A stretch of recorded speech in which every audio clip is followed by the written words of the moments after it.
अस्सलाम वालेकुम, नमस्कार, सत श्री अकाल एंड गुड इवनिंग। मैं हूं अर्जुक आजमी और आप देख रहे हैं point of view. Even knee how भी मुझे कहना चाहिए क्योंकि सुमीत सर हमारे साथ है। थैंक यू सो मच कि आज आप आए, बहुत शुक्रिया। नमस्कार एंड हैप्पी रक्षाबंधन। आज रक्षाबंधन भी है तो आपको बड़ा ही शुभकामनाएं हम भेजते हैं। Thank you so much. और आपको भी, और रोहित को भी मैंने ट्विटर पे लिखा है और वो एज यूजुअल वो लोग कह रहे बड़ा कंजूस है तो वो बच गया, उसे कोई गिफ्ट मुझे नहीं देना पड़ा क्योंकि इंडिया पाकिस्तान में कुछ भेजा नहीं जा सकता, तो रोहित की आज बचत हो गई। लेकिन अगर हम बात करें इस रीजन की, सिर्फ हिंदुस्तान पाकिस्तान की नहीं, हर जगह कुछ ना कुछ गड़बड़ चल रही है। वैसे तो खैर मोदी जी यूक्रेन जाने वाले हैं, ये भी आज स्टेटमेंट एक आपके मिनिस्टर की तरफ से आया है, लेकिन खैर इस पे हम पहले भी बात कर चुके हैं। मगर अगर हम पाकिस्तान को देखें, हम टीटीपी के साथ भी हमारा झगड़ा चल रहा है। अगर हम चाइना को देखें तो सी पैक जो है वो नहीं हो पा रहा। चाइना हिंदुस्तान के भी टर्म्स जो है वो कोई खास अच्छे नहीं जा रहे। ईरान ने अभी तक इसराइल पर अटैक नहीं किया, उस पर भी लोग परेशान है कि अभी तक कुछ हुआ नहीं और उनके यहाँ जाके एक लीडर को मार दिया। वैसे तो कहा यह जा रहा है कि हो सकता है कि ईरान ने ये खुद किया हो, जो हमास के लीडर का था। तो ये इस रीजन में बांग्लादेश को देख लीजिए, बांग्लादेश की जो हालत है, क्या लग रहा है आपको कि इस तरफ जो है बहुत ज्यादा टेंशन जो है वो बढ़ी भी क्यों है इस रीजन में? देखिए, पहली बात यह है कि हमने ये सारे मुद्दे जो हैं टाइम से पहले आपने मैंने हमने डिस्कस कर लिए थे। अगर आपको याद होगा कि ईरान जो है वो कभी भी इजराइल के ऊपर अटैक नहीं करेगा। मैंने इसके ऊपर बहुत वीडियोस बनाई हैं। लोगों ने तो, जो फेंकू वाले लोग हैं, उन्होंने तो वर्ल्ड वॉर 3 भी डिक्लेयर कर दिया था। अब वर्ल्ड वॉर 3 होने वाला है और इस एरिया से ही शुरू होगा। And I was the only one, उसने बोला था कि ईरान इजराइल के ऊपर अटैक नहीं करेगा। उसका रीजन ये है कि यूएसए चाहता है कि इस एरिया में एक युद्ध शुरू हो, क्योंकि ट्रंप ने बड़ी बेवकूफी करी थी। वो एक ही प्रेसिडेंट है जिसने सारे युद्ध बंद करा दिए थे और अमेरिका को हथियार बेचने का कोई मौका नहीं मिल रहा था। और आपने भी जो बेवकूफ बनाने वाला धंधा शुरू किया था, आपका भी बंद हो गया। तो अमेरिका चाहता है कि दोबारा से इस रीजन में कोई ना कोई स्यापा शुरू हो। और चाइना ने ईरान को समझा दिया कि तुम्हें बीच में फंसने की जरूरत नहीं है, तुम्हें फंसाया जा रहा है, तुम ये काम मत करना। तो ईरान भी अब कोई पंगा नहीं ले रहा। उन्होंने इजराइल के ऊपर कोई अटैक नहीं किया। अमेरिका चाहता है, आप भी चाहते हैं, क्योंकि फिर यूट्यूब पे वीडियोस बनाने आसान हो जाते हैं, क्योंकि मुद्दा मिल जाता है, 5-6 दिन आराम से निकल जाते हैं आपके। तो ये जो सारा जो एक चाहत है यूट्यूबर्स की, मीडिया वालों की, अमेरिका की, कि यहाँ पे कोई ना कोई स्यापा पड़ा रहे, चाइना थोड़ा सा बैलेंसिंग फैक्टर यहाँ पे कर रहा है। इसलिए क्योंकि मुझे अंदर से जो खबर आई थी कि ईरान को समझाया गया है कि आपको कोई भी हरकत करने की जरूरत नहीं है।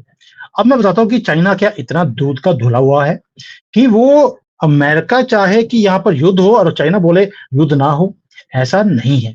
चाइना ने क्या किया? चाइना ने ईरान को बोल दिया कि तुम्हें बीच में डायरेक्टली पंगा लेने की जरूरत नहीं है।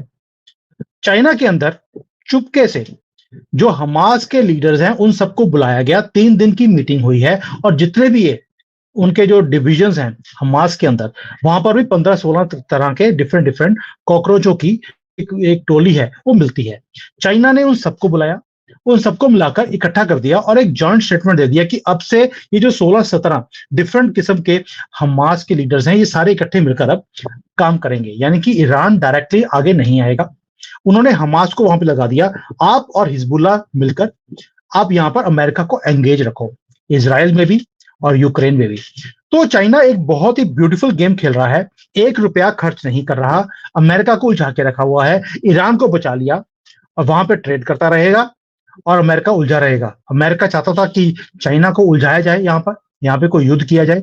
अमेरिका खुद ही इसके अंदर फंसता जा रहा है। तो ये जो सारी चीजें आप देख रहे हैं, अमेरिका ने जो बांग्लादेश में किया हमारे सामने है। तो ये जो सारी चीजें हैं इसलिए की जा रही हैं ताकि यहाँ पर कोई युद्ध की सिचुएशन बनी रहे। और चाइना कहीं ना कहीं बैलेंसिंग कर रहा है, रुपया भी लगे नहीं और अमेरिका को उलझा के रखे। और ये उलझाने वाला काम ही है। अमेरिका को समझ नहीं आ रहा कि यहां से निकला कैसे जाए। निकलेगा वैसे ही जैसे अफगानिस्तान से दुम दुबा के रात के अंधेरे में यहां से भागे थे। तो वही चीज है। अब आगे जाके देखते हैं, अगर ट्रंप आते हैं तो उसके बाद थोड़ी सी सिचुएशंस को ठीक होता हुआ मैं देखता हूं, क्योंकि उन्होंने आते ही कोई ना कुछ चीज ऐसे करनी है जिससे कि युद्ध खत्म हो जाए। मोदी जी लगे हैं उसी काम के लिए, यूक्रेन भी जा रहे हैं। लेकिन क्या ये युद्ध रुक जाएगा? मैंने इसके ऊपर भी बात की थी कि जो जेलेंस्की है, यूक्रेन का प्रेसिडेंट है, उसे भी चाइना ने एक ऑफर दिया था, क्योंकि जो यूक्रेन का फॉरेन मिनिस्टर है वो चाइना में आकर गया है। ना पाकिस्तान की मीडिया में, ना वर्ल्ड मीडिया में, ना भारत की मीडिया में इस चीज को कवर किया गया। ही वॉज हियर फॉर 2 और 3 days। और चाइना ने बोला कि जो एरिया रशिया ने तुमसे ले लिया है तुम उसे रशिया को दे दो। बस ये बात बोल दो कि भाई हम यहाँ पर रेफरेंडम कराना चाहते हैं। मुझे लगता है उन्होंने पाकिस्तानियों से बात कर ली होगी, रेफरेंडम की बात तो सिर्फ आप ही करते हैं कि रेफरेंडम करा लेते हैं। तो चाइना ने भी यूक्रेन को बोल दिया आप रेफरेंडम करा लीजिए, अगर वहां पे लोग बोलते हैं कि हम रशिया में जाना चाहते हैं तो जाने दीजिए। तो यूक्रेन ने जैसे ही बोला कि हम सरेंडर करने को तैयार हैं, हम रेफरेंडम करवाने को तैयार हैं, अमेरिका ने वहां पर रशिया के अंदर जाकर घुसकर अटैक करवा दिया ये रशिया के एयरबेस के ऊपर, ताकि ये युद्ध कहीं रुक ना जाए। तो आप समझती हैं ये सारे स्यापे हैं, ये कौन चाहता है ये स्यापे पड़े रहे यहाँ पर, और ये इतनी जल्दी थमने वाला नहीं है, क्योंकि कोई ना कोई जब चीज ऐसी चलती रहती है तो कई वर्ल्ड पावर्स हैं जिनकी दुकानदारी भी चलती है, और मुद्दा सिर्फ अपनी दुकान चलाने का और कुछ भी नहीं। लेकिन सर ट्रम्प की आपने बात की, ट्रम्प के आने के चांसेस बहुत ज्यादा नहीं लग रहे। पहले लग रहा था शुरू में जब उनके ऊपर फायरिंग वगैरह हुई थी तब ऐसा लग रहा था, मगर अभी उनको काफी टफ कंपटीशन जो है उसका सामना है। आपको लगता है कि अगर ट्रम्प ना आ सके और उनकी जगह दूसरे जो कैंडिडेट्स हैं वो अगर आ गए तो क्या तब भी यही पॉलिसी रहेगी कि वॉर रुकवानी है? क्योंकि दूसरा जो गवर्नमेंट इस वक्त है वो तो इसमें इंटरेस्टेड है कि सब लड़ते रहे आपस में।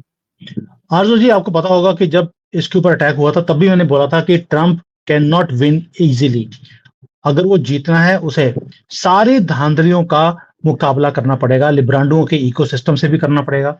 इकोसिस्टम का इतनी पकड़ है कि अगर आप ट्रम्प की फेवर में कोई वीडियो अगर आप डाल देती हैं यूट्यूब के ऊपर, फेसबुक के ऊपर, आपका अकाउंट फ्रीज कर दिया जाता है। और आपके कई दोस्त हैं जिनके अकाउंट 1-1, 2-2 हफ्ते के लिए फ्रीज भी हुए रहे, वही पाकिस्तानी जो कहीं यूके या कनाडा में बैठकर उसकी फेवर में वीडियोस बनाते थे। इतनी पकड़ है लिब्रांडों की, और ये इतने आसान ट्रम्प को जीतने नहीं देंगे। वही सिस्टम, वही सारा फॉर्मूला जो इन्होंने भारत में अप्लाई किया कि मोदी जी कहीं 400 प्लस लेकर ना आ जाएं, पूरी इन्होंने अपनी दुकानदारी खोल दी थी कि किसी तरीके से मोदी जी की गवर्नमेंट को गिरा जाए। वही काम ये ट्रम्प के साथ भी कर रहे हैं। And I have done this prediction long time back कि ट्रम्प का इतना आसान नहीं होगा। अगर वो जीत भी रहा होगा तो उसे दिखाया जाएगा आखिरी मोमेंट पर वो हार गया है, या बिल्कुल नेक टू नेक फाइट है, उन्हें सुप्रीम कोर्ट में जाकर लड़ना पड़ेगा अपनी जीत को प्रूव करने के लिए।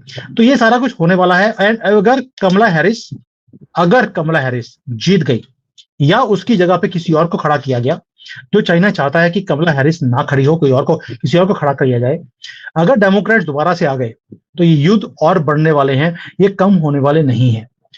ट्रम्प के आने के बाद मुझे चांसेस लगते हैं कि कहीं ना कहीं युद्ध कम होंगे, ये डी एस्केलेशन की जाएगी, कुछ कंट्रीज को सीधा किया जाएगा, जिनकी पूंछ टेढ़ी रहती है उनको सीधा भी किया जाएगा, चिंता मत करो। इसलिए आप जल्दी से वीजे वूजे कहीं और के लेकर आप निकल जाना, क्योंकि ट्रम्प के आने के बाद इस बार पक्की बात है आपको सीधा किया जाएगा। और उन्होंने कई बार वहां पर रेफरेंसेस भी दिए हैं कांग्रेस में। मैं ऐसे नहीं बोल रहा हूं, आपको डराने की मैं कोशिश नहीं कर रहा हूं, क्योंकि उन्होंने रेफरेंस दिए हैं वहां पर कि पाकिस्तान ने हमें 20 साल बेवकूफ बनाया और हमारे जो हुक्मरान थे वो बेवकूफ बनते रहे अमेरिकन। इस बार हमने हिसाब पूरा करना है। अमेरिका अगर देना जानता है तो लेना भी जानता है, चिंता मत कीजिए। आपने बड़े भंगड़े डाले हैं 20 साल, ये सोने के जो पीछे आपने बनाए हुए ना स्टैंड, ये सारे के सारे हाथ से आपके निकलने वाले हैं। और ट्रम्प के आने के बाद यही काम होने वाला है, इसलिए उसके ऊपर जो शूटिंग भी करवाई गई वहां पे तारे, मैंने पहले बोला था कहीं ना कहीं पाकिस्तानी निकलेगा, वो पाकिस्तानी लिंक भी निकल गया उसमें। नहीं, पाकिस्तानी ऐसा नहीं निकला, अभी वो कुछ और कांड कर रहा था, वो ये वाला नहीं कर रहा था। मगर ये जरूर है कि इकोनॉमी जो है इन वॉर से, चाहे ये इजराइल और हमास के बीच में हो रही हो, चाहे यूक्रेन और रशिया के बीच में हो रही हो, पूरी दुनिया के लिए कहा जा रहा है कि वहां पर महंगाई हुई है और इकोनॉमी खराब हुई है, तो ये तो कहीं ना कहीं रुकनी चाहिए। तो आपके ख्याल से क्या अमेरिका इस चीज के लिए तैयार होगा, और क्या मोदी जी कोई रोल प्ले कर सकते हैं? जो उनको बार बार कहा जा रहा है, उनकी बात कोई क्यों सुनेगा मोदी जी की कि हाँ जी वॉर रोक दो? आपके देखिए, ख्याल से पहली बात है कि मोदी जी कहाँ गए थे जब ये थर्ड टर्म में जीते हैं? सबसे पहले वो रशिया गए। रशिया में जाके उन्होंने पुतिन से मीटिंग करी, वहां पर भी उन्होंने युद्ध रोकने की बात करी है। अब वो पहली बार है, आप देखा होगा कि कोई भी और वर्ल्ड लीडर आपको यूक्रेन में जाता हुआ दिखाई नहीं देता है, जबकि ज़ेलेंस्की पूरे दुनिया में घूम फिर कर पैसे इकट्ठे करते हुए दिखाई देते हैं। मोदी जी वहां जा रहे हैं, छोटी बात नहीं है। वहां पर जाकर भी वो वही बात करेंगे कि युद्ध को रोका कैसे जाए, मैं पुतिन से बात कर सकता हूं, आप पहल कीजिए। यही चीजें जो उन्होंने पुतिन से भी बोली हैं, और एफर्ट करने में कोई दिक्कत नहीं है। मतलब प्रॉब्लम इज, चाइना ने भी इस युद्ध को रोकने की कोशिश करी, नहीं रुका। जैसे ही ज़ेलेंस्की ने वहां पर, मैं पहले बोला आपको, युद्ध रोकने की बात करी, तो नेटो बीच में आ गया कि हम युद्ध को बंद नहीं होने देंगे। मोदी जी भी वहां पर अगर एफर्ट्स करके आएंगे तो मुझे नहीं लगता कि कुछ भी वहां पर फर्क पड़ने वाला है, बिकॉज अमेरिका चाहता ही नहीं है कि युद्ध बंद हो। और आपकी तो दुकानदारी बड़ी अच्छी चल रही है, क्योंकि आपके तो सारे हथियार यूक्रेन को सप्लाई हो ही रहे हैं। आपको तो भंगड़े डालने चाहिए आरजू जी कि आपकी दुकानदारी चल रही है, कंट्री चल रही है, आपके हथियार बिक रहे हैं, वो भी कौन से, जो चलते नहीं है वो वाले। तो आपने बोला यार हमारे चलने तो है नहीं, वहीं पे फुकवा दो, और यूक्रेन में हमारा भी जो है पुराना स्टॉक निकल जाएगा, पैसे तो मिल ही रहे हैं। तो आपको तो खुश होना चाहिए कि युद्ध जो चल रहा है, आप बंद करने की बातें बोल रही हैं। सर वो तो चाइना के हथियार भी चल ही रहे होंगे जो वैसे नहीं चलते मगर बिक जाते हैं। लेकिन चाइना से मुझे याद आया, एक बार फिर कहा जा रहा है अमेरिका से भी और कई जगह से जो लोग बात करते हैं उनका कहना ये है कि एक बार फिर कोविड जो है वो फैलने लगा है। साथ ही यहाँ पे मंकी पॉक्स और पता नहीं कौन कौन से जो है वो बंदरों वाली बीमारियां जो है वो। लेकिन ये सर मुझे ये बताइए, ये सब चाइना की तरफ से ही आता हुआ दिखाई दे रहा है? क्या चाइना एक बार फिर कोई इस किस्म की वायरस और ये चीजें कोविड शोविड फैला रहा है? क्योंकि कमाते तो ये उससे भी है ना। हाँ हाँ, तो जो पहले जो कोविड आया था, आपको मालूम है कि बड़ा ही सिक्केमंद था, और कई लोग बोलते थे चाइना के प्रोडक्ट सिक्केमंद नहीं होते। तो चाइना ने बोला हम आपको प्रूव करते हैं कि हमारे सामान कितना सिक्केमंद होता है। 3 साल पूरी दुनिया को रोक के रखा। अभी जो मंकी पॉक्स आया, पिछली बार तो कहते थे कि इन्होंने जो बोला था कोविड कि भी भाई दोबारा हो रहा है अमेरिका में, कई लोगों को कोविड भी दोबारा हो रहा है। सबसे पहले बाइडन को ही हुआ था। आपने सुना होगा पूरे दुनिया में जब कोविड खत्म हो गया था तो बाइडन को एकदम से कोविड हो गया, और 4-5 दिन के बाद एक न्यूज आई कि बाइडन रेस से बाहर निकल गए हैं क्योंकि कोविड हो गया है। तो ये जो सारी चीजें होती हैं ये तभी होती हैं जब यूज करनी हो। तो वहां पर कोविड हुआ है नहीं हुआ है मुझे नहीं मालूम है, लेकिन हाँ मैंने मंकी पॉक्स का सुना है। इसके ऊपर भी बड़ी डिटेल में मैंने वीडियो पहले बना दिया था कि एक वायरस और स्प्रेड होने वाला है। हमने यहाँ पर बहुत तरह के डिफरेंट डिफरेंट वायरस बनाए हैं। अभी तो ये डीएनए स्पेसिफिक है। डीएनए स्पेसिफिक का मतलब है, सबसे पहले इन्होंने गधों पे कन्वर्ट, इन्होंने थोड़ा सा इसको यूज किया था, तभी पाकिस्तान में इन्होंने भेजा था इस वायरस को टेस्ट करने के लिए। तो वहां पे देखा कि इसके रिजल्ट्स बड़े ही अच्छे हैं। तो उसके बाद इन्होंने अब डेफिनेटली क्या किया है कि जितने भी दुनिया में जितने भी डिफरेंट हॉस्पिटल्स होते हैं उसके डाटा को चोरी किया। चोरी करने के बाद वो डीएनए के जो, जिसको बोलते हैं स्पेसिफिक, कौन सी दवाई कौन से डीएनए को सूट करती है कौन सी नहीं करती, वो सारा इन्होंने पता करवाया। अब ये डीएनए स्पेसिफिक अब ये वायरसेस के ऊपर आ गए हैं। पाकिस्तान में कामयाब रहे, उसके बाद इन्होंने देखा कि अब और वर्ल्ड में भी इसको फैलाया जाए। तो ये हो रहा है। अब ये चाइना से हो रहा है कि ये अमेरिका से हो रहा है, ये किसी को पता नहीं है, क्योंकि अभी तक प्रूव नहीं हुआ है। कोविड भी चाइना से हुआ था कि नहीं हुआ था, डब्ल्यूएचओ को पता ही नहीं होगा, तो हमें पता ही नहीं क्लियर कितना। लेकिन तो वार्निंग ये तो जो जारी चीजें हैं, कर दी है सर, डब्ल्यूएचओ ने वार्निंग तो सारी दुनिया के लिए जारी की। लेकिन मुझे ये बताइए कि ये कितना डेंजरस है, और इससे जाहिर से अगर पाकिस्तान में 3 केसेस निकले हैं, लेकिन उसका मतलब ये नहीं कि ये और कहीं नहीं जा सकता, ये भारत हम्म बांग्लादेश इस तरफ हर तरफ जा सकता है। अभी आज की डेट में जो न्यूज है वो तो यही है कि 100 से ज्यादा कंट्रीज के अंदर इसका ये फैल रहा है। फेटल अभी तक यही बोला जा रहा है कि नहीं है। पैंडेमिक का इसको अभी तक दर्जा दी ही दिया गया डब्ल्यूएचओ की तरफ से कि ये फेटल है, जानलेवा है, और ये आग की तरह फैलेगा, ऐसा कुछ भी नहीं है। लेकिन जब हो जाएगा उसके बाद डब्ल्यूएचओ बोलेगा ओहो हमसे गलती हो गई, ये तो बड़ा ही फेटल है, आपको घरों में बंद होकर रहना चाहिए। अभी तक तो इतनी वार्निंग वाली कोई बात नहीं है। चाइना भी यहाँ पर जैसे वायरस है यहाँ पर भी फैला हुआ है, ऐसी बात नहीं है।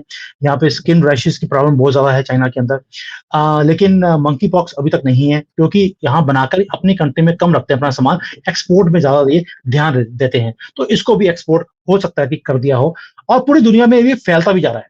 लेकिन अभी तक मुझे कहीं भी दिखा नहीं है कि ये फेटल है, यह जानलेवा है। बाकी वक्त बताएगा जब ये फैल जाएगा, कितना ये असर करेगा, कितना ये डैमेज करेगा, ये बाद में पता लगेगा, क्योंकि चाइना से न्यूज इतनी आसानी से बाहर नहीं निकलती। लेकिन सर चाइना के ऊपर किसी किस्म का कोई एक्शन क्यों नहीं करती बाकी कंट्रीज, जब इस किस्म के वायरस और ये सब ये फैलाते हैं? इनके कहने से क्या होता है कि ये फैटल नहीं है, कई लोगों की जान जा भी सकती है, ये भी आ रहा है हमारे यहाँ, जो जो न्यूज आ रही है उसमें कहते हैं लोगों की जान जा सकती है, ऐसा नहीं है कि कुछ नहीं होगा। तो चाइना पे क्यों कोई देखिए, एक्शन नहीं करती बड़ी कंट्रीज? बहुत ही इंपॉर्टेंट क्वेश्चन है। अब आपको समझना पड़ेगा कि रीजन क्या है। चाइना ने दो तीन चीजों के ऊपर बहुत ध्यान दिया।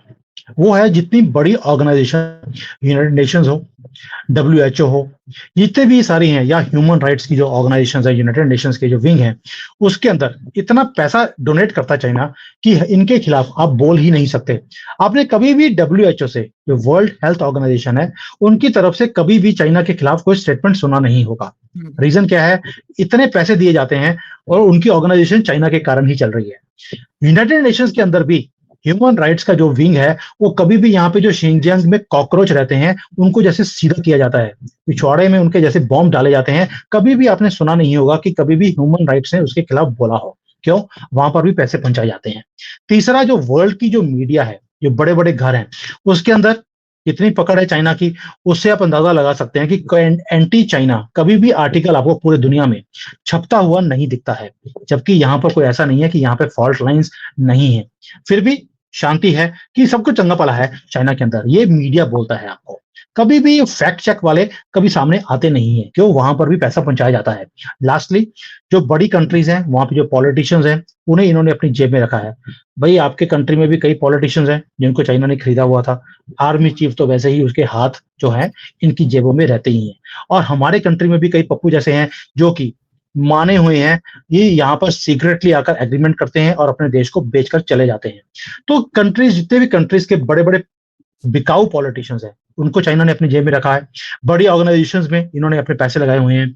इवन की जो बड़ी यूनिवर्सिटीज हैं, अब हार्वर्ड चली जाइए, आप लंदन में जो बड़ी यूनिवर्सिटीज हैं उनमें चले जाइए, आपको हमेशा चाइना की फेवर के ही वहां पर प्रोटेस्ट दिखेंगे। प्रोटेस्ट इन द सेंस, उनकी फेवर में गुणगान गाए जाते हैं। वहां पर चाइनीज भी पढ़ाई जाती है, कंपलसरी है। ये सारा कुछ चाइना ने बड़ी खूबसूरती से पिछले 15-20 सालों में इसके ऊपर इन्वेस्टमेंट किया है। इसीलिए इनके खिलाफ कोई बोलता नहीं है, हिम्मत ही नहीं करता, because money is the king. और पाकिस्तानी से ज्यादा कौन समझ सकता है जिसको? सर ये तो सभी समझते हैं, आपकी अपनी इकोनॉमी जो है वो इसीलिए आगे जा रही है ना कि आप लोग बहुत ज्यादा इकोनॉमी के ऊपर फोकस कर रहे हैं, लेकिन हमारा तो डीएनए ही है कि मेहनत करके पैसे कमाने हैं। ये तो जैनियों का जो है हमारा मूल सिद्धांत ही है। लेकिन कई ऐसे होते हैं, वो कहते हैं जैनी जो हैं, जैन है, जो ये मारवाड़ी होते हैं, ये कमाई करते हैं, हम जाके लूट लेते हैं और अपना घर चला लेते हैं। तो ये और अपने अपने उसमें भी डीएनए की मेहनत बात है। लगती है सर, वो भी बैठे बैठे तो नहीं हाँ होता ना हाँ, लूटना भी, उसमें ज्यादा मेहनत मैं लगती है। समझता हूँ। उसमें तो बचपन से गले काटने की और चाकू चलाने की जो ये पूरी ट्रेनिंग दी जाती है, वो उसमें मैं नहीं समझता हूँ नहीं कि अपनी आत्मा को मारना पड़ता है उसके लिए, और नहीं पत्थर नहीं फेंकने नहीं हैं, वो बॉम्ब फेंकने नहीं, हैं, और उसके बाद फिर ऐसा कुछ वो जो नहीं। है जिसके, नहीं नहीं, मैं बता रहा हूँ आपको कि वो जो ट्रेनिंग होती है बचपन से पत्थर फेंकने की, बॉम्ब फेंकने की, आजकल तो जेवलिन भी फेंकने लग गए। वो भी इसलिए क्योंकि उसके आगे तीर लगा होता है, उनको लगता है ये जाके किसी ना किसी काफिर के लगेगा तो उसकी मौत हो जाएगी। तो ये मैं समझ सकता हूँ। अरे नहीं नहीं सर, ऐसा कुछ नहीं है, लेकिन सर हाँ फिर हाँ भी लास्ट में भारत और चाइना की अगर हम बात करें, आपको लग रहा है कि कोई टेंशन कम हो रही है? आपको लग रहा है कि जो हमेशा से भारत से कहा जाता है कि नहीं हम जो हथियार बना रहे हैं वो हम चाइना के लिए बना रहे हैं, और आपको लगता है कि दोनों बात करेंगे आपस में, कुछ टर्म्स को ठीक करेंगे? क्योंकि इस रीजन में बहुत ज्यादा मैं देख रही हूँ कि टेंशन जो है वो बढ़ चुकी है, खासतौर पर ईरान के अंदर जो कुछ हुआ उसके बाद। ईरान शांत है, आप भी शांत होकर बैठे रहिए। ईरान कुछ भी करने वाला नहीं है, आपको वीडियो बनाने का कोई मौका नहीं मिलेगा, पहली बात। क्योंकि चाइना ने जैसे समझाया इनको, शांत होकर बैठे रहो, कुछ नहीं करना। दूसरी बात, सर हमें हमें भारत, टॉपिक्स की कमी नहीं है, हमें कोई मुश्किल आती है सर हम अपना खुद का फॉर्मर ISI चीफ पकड़ लेते हैं, उसको बंद कर देते हैं। देखिए आप हमारे जो पास कर रही हैं, टॉपिक की कमी नहीं है, हमारे पास टॉपिक की कमी नहीं है। आप जो कर रही हैं हमारे इमरान खान और उसकी टीम के साथ, वो अच्छा नहीं है। मैं बार बार बोल रहा हूं, ये आपकी कंट्री के लिए बिल्कुल भी ठीक नहीं है। आपको हमारा आदमी बाहर निकालना ही पड़ेगा। भाई, हमने आपके पप्पू को कभी अंदर किया है? आप हमारे पप्पू को अंदर क्यों कर रही हैं? मुझे ऐसा समझ नहीं आ रहा। पहली बात ये। दूसरा, आपने बोला कि भारत जो है हथियार बना रहा है चाइना के लिए, बिल्कुल गलत न्यूज है। हम हथियार बना रहे हैं अपने लिए। जो भी पंगा लेगा, ईस्ट वेस्ट साउथ नॉर्थ, कोई भी आएगा, हम उसे निपट लेंगे। पहली बात तो ये है। दूसरा, as far as tension with China are concern, वो सिर्फ बॉर्डर का एक इशू है और ट्रेड का इशू है। भारत चाहता है कि ये जो ट्रेड है ये हम तभी इंक्रीज करें या ओपन करें जब तक चाइना बॉर्डर से पीछे नहीं हटता, इसको डी एस्केलेट नहीं करता। हम ट्रेड नहीं खोलेंगे, हम वीजास चाइनीज को नहीं देंगे, अभी भी इनके वीजास बंद हैं। इवन मैं आज रक्षाबंधन का दिन है, मेरा एक दोस्त है, उसके मैं घर में गया था, उसकी वाइफ भी चाइनीज है, वो अपने वाइफ के लिए, बच्चे के लिए वीजा लेना चाहता है भारत का, नहीं दिया जा रहा। तो यहां तक कंट्रोल्स हैं कि चाइनीज को हम वीजा ही नहीं देंगे, ये तब तक जब तक कि चाइना डी एस्केलेट बॉर्डर को ना कर दे। और आज की डेट में भारत को जितनी चाइना की जरूरत है उससे ज्यादा चाइना को भारत की मार्केट की जरूरत है, बिकॉज इनकी सारी फैक्ट्रियां यहां बंद हुई पड़ी हैं। जो सिटीज, मैं जिस सिटी में रहता हूं वो एक इंडस्ट्रियल सिटी है, आरजो जी आप बिलीव नहीं कर सकते कि यहाँ पर इतना हसल बसल होती थी। आज कौए भी जो है ना, वो भी सोचते हैं कि जाएंगे तो पता लगे हमें ही खा गए ये लोग, तो वो भी आना पसंद नहीं करते हैं। तो सारी मार्केट्स खाली पड़ी हैं, मार्केट में कोई शोर नहीं है, कोई कोई ट्रैफिक नहीं है, we are only once moving around, ये वाला हालत है। फैक्ट्री एरियाज खाली पड़े हैं, वर्कर्स के पास टाइम नहीं है या काम नहीं है। जो स्टूडेंट्स हैं जो काम करते थे, ये छुट्टियों का टाइम चल रहा है अभी, उनको काम नहीं मिल रहा। 30-40% तो अनएम्प्लॉयमेंट है यहाँ पर, इतनी बुरी हालत है पूरी इकोनॉमी की। तो इनको भारत की मार्केट की जरूरत है, और भारत ने ये स्क्रू टाइट करे पड़े हैं, किए हुए हैं इस वक्त, because we know this is the best time to negotiate with Chinese. तो ये जो डी एस्केलेशन है, ये उसी दिन हो जाएगी जिस दिन इनकी बहुत ज्यादा हालत खराब होगी, कंट्री को चलाना और भी ज्यादा इम्पॉसिबल हो जाएगा। ये 6 नवंबर की वेट कर रहे हैं चाइनीज। 6 नवंबर को अगर ट्रंप आ गए, आप देखेंगे जो डी एस्केलेशन है बॉर्डर के ऊपर, वो इमीडिएटली 7 नवंबर को ही होना शुरू हो जाएगा, क्योंकि उनको मालूम है ट्रंप ने आते ही सबसे पहले काम करना है चाइना की वाट लगानी है। और चाइना नहीं चाहेगा कि उनके वैसे ही टुकड़े किए जाएं जैसे यूएसएसआर के टुकड़े करवा दिए गए थे जब उन्होंने थोड़ा सा आंख दिखाई थी अमेरिका को। तो मुझे ऐसा लगता है कि 6 नवंबर के बाद आपको चीजें या तो बहुत ज्यादा बिगड़ती हुई दिखाई देंगी अगर ट्रंप नहीं आए, और अगर ट्रंप आ गया तो कई चीजें सीधी होती हुई भी आपको दिखाई देगी। Let's see, let's hope for the best. हाँ, बिल्कुल होप फॉर द बेस्ट, और हम यही चाहेंगे कि चीजें हमें बिखरती हुई ना दिखे, चीजें ठीक होती हुई दिखे। Thank you so much sir कि आज आपने ज्वाइन किया। Thank you. Thank you. Thank you.